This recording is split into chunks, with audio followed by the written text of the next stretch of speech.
الناس دلوقتي حاجة زي دي.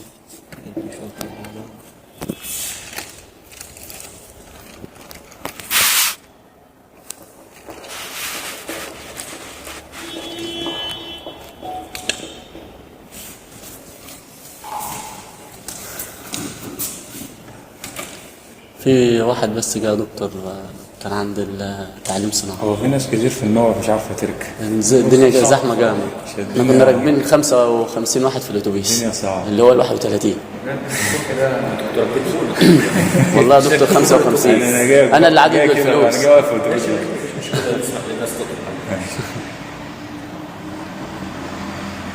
واحنا كام مسجلين ما نزلش؟ والله لسه الكشوفات ما نزلتش. لسه ما نزلش. يعني لسه التسجيل شغال اصلا. انا من دفعتي 5 أو 3. لو من سنة تانية. اللي هم من تحتين والناس اللي شايله يعني اللي من تحتينا حوالي اللي شايلين 20 واحد. هذا اكتر من 20 حوالي 30 بعد الناس اللي ما دخلتش الامتحان. تمام. هو في ناس ما دخلتش بالاضافه للخمسه دول. يعني حوالي 35 40 واحد. طيب احنا اتكلمنا المره اللي فاتت عن الوان وايه اصول الاسلام. هنتكلم النهارده عن اصول الاسلام.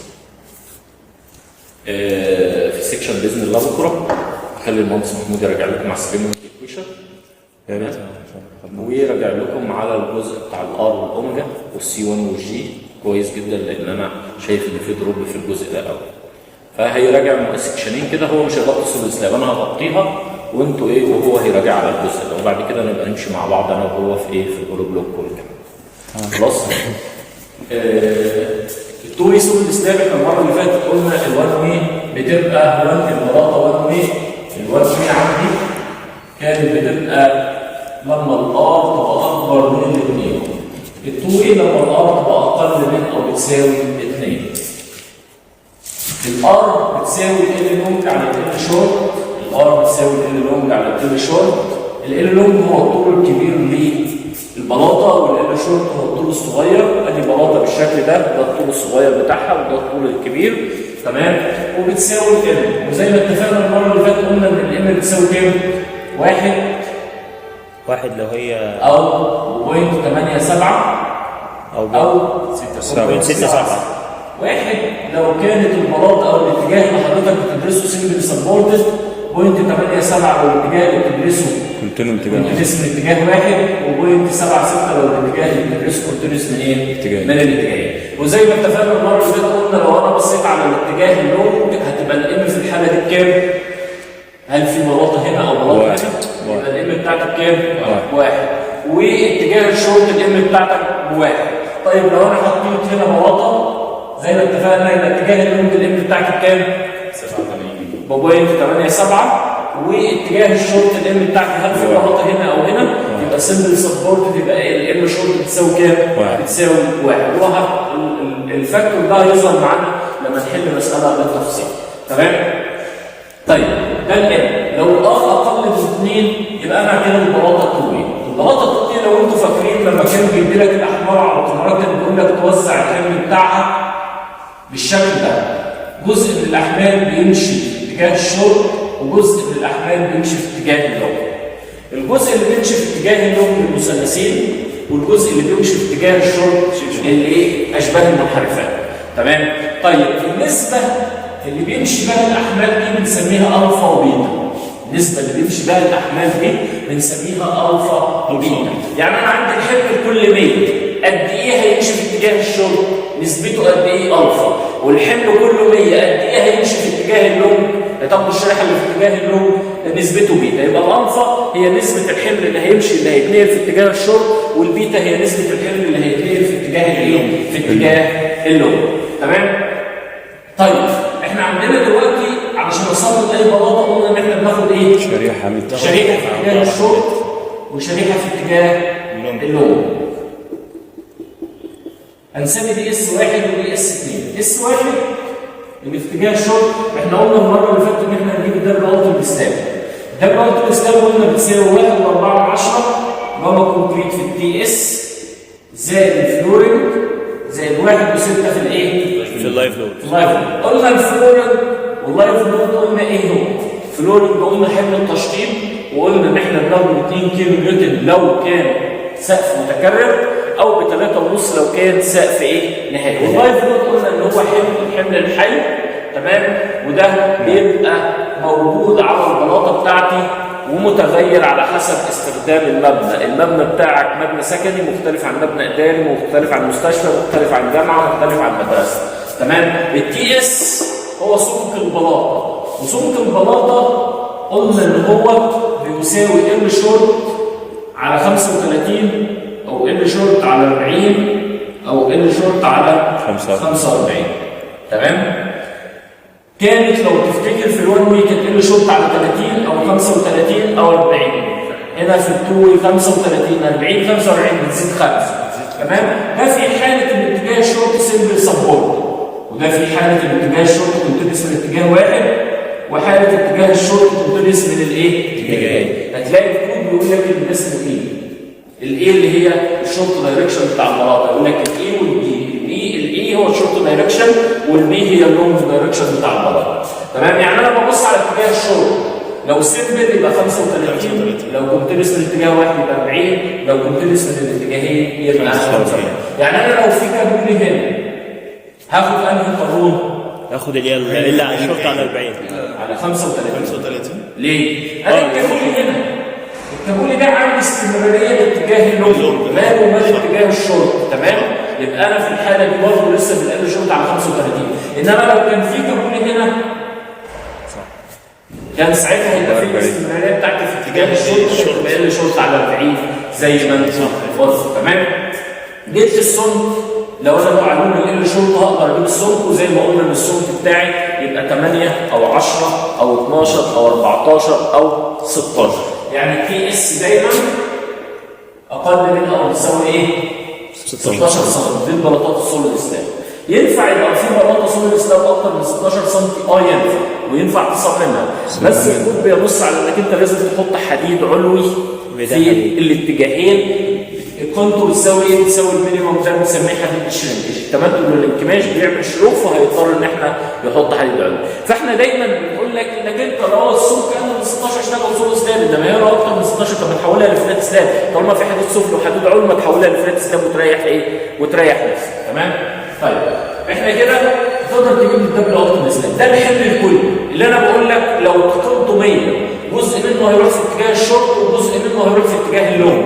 يعني انا لو اخذت الشريحه اللي في اتجاه الشورت والطول ده، هتلاقي معظم اللي بيشرح بيقول لك ان ده بنسميه ال افكتيف، تمام؟ بيقول لك ان ال افكتيف دي بتساوي ايه؟ بتساوي المينيموم من مسافه السنتر تو سنتر او 1.5% في ال كلير، تمام؟ المسافه من سنتر الكاميرا لسنتر الكاميرا او 1.5% من ال كلير، من المسافه الصافيه بتاع البلاطه. انا مش عايزك تعمل كده، انا مش عايز ال افكتيف. اعتبر ال افكتيف هي المسافه من سنتر تو سنتر اللي هي ال شورت. مش هقعد اضيع وقت والاقي ان ال افكتيف دي لو ال شورت دي 4 متر تلاقي ال افكتيف دي 3.95. مش هقعد اضيع وقتك ولا نص ساعه في مساله علشان تجيب لي ايه؟ شورت دايركشن لايه؟ تجيب لي المسافه ما بين السبورت فرقها 5 سم او 10 سم ولا فرق معايا حاجه. خلاص هتعتبر دايما ان ال افكتيف دي هي المسافه من سنتر تو سنتر. ريح نفسك ان هي اعتبرها دايما هي المسافه من سنتر تو سنتر، تمام؟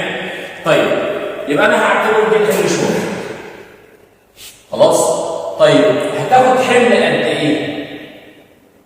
احنا قلنا نسبة الحمل اللي بيتنقل في اتجاه الشورت هي ايه؟ الالفا ولا البيتا؟ الالفا. يبقى انا دايما احط على الشريحه اللي في اتجاه الشورت النسبه في الدبل التيمت سلاب في عرض الشريحه اللي احنا قلنا عرض الشريحه دي بنضربه كام؟ 1 متر.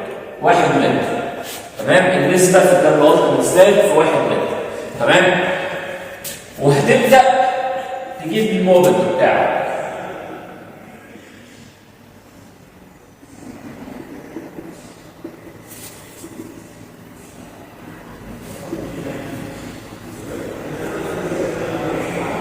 سماها دبليو شورت، تمام؟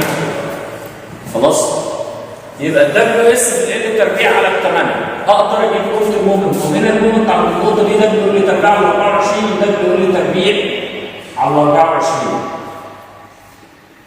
خلاص هقدر اجيب قيمه الايه؟ المومنت بتاعي. تمام؟ هبدا اصمم، هاخد سيكشن هنا. سيكشن واحد. تمام؟ سيكشن واحد هو سيكشن ريكتانجلر عرضه قد ايه؟ واحنا واخدين شريحه عرضها كام؟ 1 متر يبقى 1000 متر. وصلته التي اس.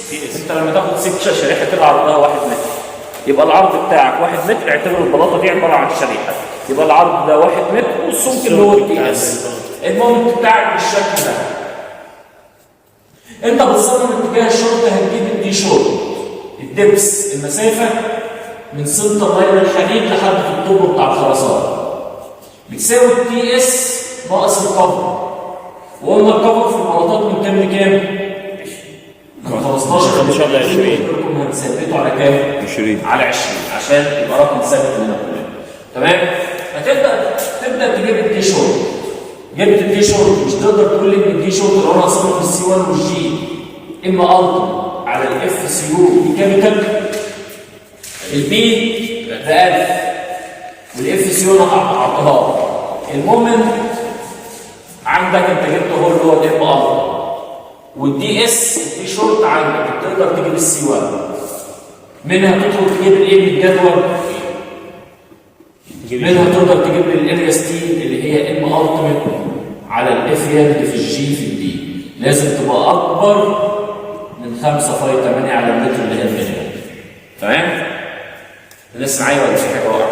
لا تمام. الكلام ده التصميم بتاع السنه اللي فاتت وهخلي المهندس محمود يرجع لكم عليه بالتفصيل. تمام؟ اجيب الاريا ستيل بتساوي الام التيميت على الاف في الجي في الدي. لازم تبقى اكبر الاريا ستيل منهم زي ما احنا قلنا، اقل عدد عندك 5 واقل قطر تقدر تشتغل بيه 8. زي ما احنا قلنا المره اللي فاتت ان العدد في البلاطه في المتر لا يقل عن 5 ويفضل انه ما يزيدش عن 10. يبقى العدد المينيموم بتاعك 5 والقطر المينيموم بتاعك كام؟ 8. يبقى المينيموم بتاعك 5.8 خلاص بدون حسابات. يبقى انت لما تجيب الاريا ستيل دي تحولها لعدد اسياف ودايما خليك في قطر 8 او 10 وابدا بقطر 8. ليه قطر 8 زاد عن 10؟ يعني انت مثلا الاريا ستيل دي طلعت 600، انا عايز اجيب النمبر اوف بار، هقول 600 على باي على 4 فاي تربيع، الفاي دي ب 8. هقول 600 على باي على 4 دي تقريبا تطلع 9 فاي 8. لا، دايما خلي العدد بتاعك في البلاطات السوليد سلاب 5 أو 6. يفضل انه يبقى 5 أو 6. ليه؟ لانك انت هتلاقي بلاطه كبيره محتاجه 9 بس جنبيها بلاطه ثانيه محتاجه بلاطه صغيره محتاجه عرضها 2 متر محتاجه 5. طيب هتعمل ايه؟ يفضل في البلاطات السوليد سلاب والبلاطات الهولو بلوك، يفضل والبلاطات الفلات سلاب والبلاطات بصفه عامه يفضل توحيد العدد. ليه؟ انا عندي بلاطه وجنبها بلاطه، دي بلاطه ودي جنبها بلاطه وفاصل ما بينهم كاميرا. انا علشان اعمل استمراريه في الحديد ويبقى الحديد منتظم انا محتاج الحديد ده يربط في حديد البلاطه دي. طب لو انت حاطط هنا حضرتك 9 وحاطط هنا 5، هل الحديد ده هيبقى متلاقى مع بعض؟ اول سيك من هنا مع اول سيك، بس السيك اللي بعديه هنا دي هنا 5 يبقى على مسافه 20 سم، انما السيك اللي بعديه هنا مثلا 10 يبقى على مسافه 10 سم. يبقى في الحاله دي مفيش ترابط ما بين الاسياخ وبعضها. يبقى يفضل في البلاطات بصفه عامه توحيد العدد. طب انت عشان توحد العدد خليك على العدد المينيموم اللي هو ال5 او ال6، بحيث انك انت لو عندك بلاطه عرضها 2 متر انت محتاج لها 5 وفاي 8. طيب هتقولي طب ما انا عندي بلاطه عرضها مثلا 6 7 متر دي محتاجه عدد كبير. طيب ماشي نخليها 5 16. هو نفس العدد بس غير في القطر بقى. يعني دايما وحد عددك على ال5 او ال6 وغير في القطر. لقيت مثلا انا هنا دي محتاجه 9 فاي 8 على المتر، طب ما خليها 5 12. خليها 5 12. لو استخدمت ال 12 هتبقى 5 12. لا مش هتبقى 5 12، هتبقى اكتر من 5 12 6 12. تمام؟ 600 على 113 تقريبا هتبقى 5 وشويه 6 12. يبقى انا في الحاله دي هوحد عددي على 6. ويفضل انك انت البلاطات اللي عرضها 6 متر و5 متر القطر بتاعك ما يزيدش عن كام؟ عن 12. ده يفضل. يبقى انا في الحاله دي هوحد عدد كله على 6. هتقول لي طب في بلاطات محتاجه المينيموم خليها 6 في 8 مش هتفرق في سيك هنا. بلاطه مثلا كانت محتاجه 5 فاي 8 يا سيدي كان لها 6 فاي 8. هتقول لي طب ما اشتغل ب 5 16 مفيش مشكله، يبقى واحد عددك على الايه؟ على الخمسه. تمام؟ يبقى في الحاله دي دايما في البلاطات يفضل انك توحد العدد بتاعك مش تغير فيه. طيب ازاي اجيب بقى الالفا والبيتا؟ محتاج الالفا هنا، طب ازاي اجيب الالفا والبيتا؟ هتقدر تجيبها من التيبل اللي موجود عندك في الكود، تيبل 6 1 لو اللايف لود اقل من 5 كيلو نيوتن على المتر المسطح. في تيبل عندك في الكود تيبل رقم 6 1 هتلاقيها تقريبا في صفحه 16. تمام؟ لو اللايف لود اقل من 5 كيلو نيوتن هدخل بكود الار، التيبل بالشكل ده، ده الار وده الالفا وده البيتا. هتلاقي الار هنا مثلا واحد بواحد، واحد واثنين وهكذا لحد 2. هتلاقي هنا الالفا بوينت 3.5 مثلا والبيتا بوينت 3.5 وهكذا لحد الايه؟ لحد الايه. تمام؟ يبقى انا بدخل بقيمه الار اللي انا حاسبها هنا، ادخل اجيب قيمه الالفا والبيتا بتاعتي. اضرب الالفا ده الوقت المستهلك ده الحمل على اتجاه الشرط، واضرب البيتا الشريحه الثانيه اللي في اتجاه اللونج. قلنا المسافه الشريحه بتاعتي مسافتها منين؟ من هنا الى هنا، دي اللي لونج. احط الحمل بتاعي هنا كام؟ بيتا. ده بالوقت المستهلك في البيتا، يبقى اتجاه اللونج ياخد بيتا واتجاه الشرط ياخد ايه؟ الفا، قاعده عامه. تمام؟ بعد كده جبت الحمل، مش هقدر اجيب المومنت نفس الكلام واجيب الدي لونج. الدي لونج بتساوي تي اس ناقص الكفر ناقص الفاي اللي هي 10. ايه اللي حصل بقى؟ انت عندك دايما البلاطات بصفه عامه فيها نوعين من الحديد. البلاطه بتاعتي لازم احط حديد في الاتجاه ده ولازم احط حديد في الاتجاه ده سفلي. فرش وغطا. تمام؟ فرش وغطا. طيب الحديد اللي في الاتجاه ده لما اجي اصممه الدبس بتاعه يبقى من السنتر لحد الطب بتاع الخرسانه، والحديد اللي فوق لما اجي اصممه يبقى الدبس بتاعه من هنا من السنتر لاين بتاعه لحد الطب بتاع الخرسانه. طيب هل لي الحريه ان انا احط اللي تحت واللي فوق؟ ليك الحريه. يعني واحد في الموقع انا احط الحديد اللي تحت هو اللي في اتجاه الشرط والحديد اللي فوق في اتجاه اللونج، بس لما تبقى مصمم الحديد اللي في اتجاه اللونج تاخد الدبس الكبير، ولما تصمم الحديد اللي في اتجاه الشرط تاخد الدبس الصغير. يبقى انت ليك الحريه انك تحط الحديد زي ما انت عايز. تمام؟ بس جرت العاده او الافضل ان دايما المومنت اللي هنا هيبقى اكبر من المومنت ده. دايما الفا تحت. تمام؟ ليه؟ لان الالفا دايما بتبقى اكبر بكتير من البيتا، في حالات البلاطات اللي نسبتها كبير كمان. الالفا اكبر بكتير من البيتا. تمام؟ يبقى دايما هتلاقي ان المومنت ده اكبر من ده. تمام؟ طب لما المومنت ده اكبر من ده مش انا محتاج دبس كبير علشان اجيب اقل كميه حديد؟ فجرت العاده ان دايما الحديد اللي في اتجاه الشرط اللي موازي في اتجاه الشرط يبقى هو اللي تحت، والحديد اللي موازي اتجاه اللونج هو اللي فوق. تمام؟ عشان كده لما حسبت الدبس انا بقى لو جيت خدت سيكشن كده ورسمت، مش السيك ده يبان لي خط والسيك اللي فوق يبان نقطه؟ فانت عندك الحديد اللي في اتجاه الشرط يبان خط والحديد اللي في اتجاه اللونج يبان معاك نقطه. تمام؟ الدي شورت هو المسافه من سنتر لاين الحديد الموازي لاتجاه الشورت لحد الطب بتاع الخرسانه، والدي لونج هو المسافه من سنتر لاين الحديد الموازي لاتجاه اللونج لحد الطب بتاع الخرسانه. بص معايا دي كده المسافه من السنتر لحد تحت، من سنتر الحديد اللي تحت لحد البطن بتاع الخرسانه ده اللي بنسميها القمر، دي اللي هي ال 20 متر. عشان كده قلت لك الدي شورت بتساوي التي اس ناقص ال 20، انما الدي لونج هتساوي التي اس ناقص ال 20 ناقص نص قطر السيخ اللي تحت ناقص نص قطر السيخ اللي فوق، يبقى ناقص 30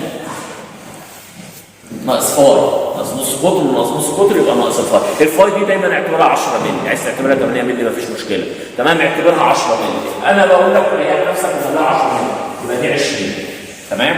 ده في الحاله دي تقدر تجيب الدي لونج، وجبت الدي لونج مش تقدر تجيب لي السي 1. تمام؟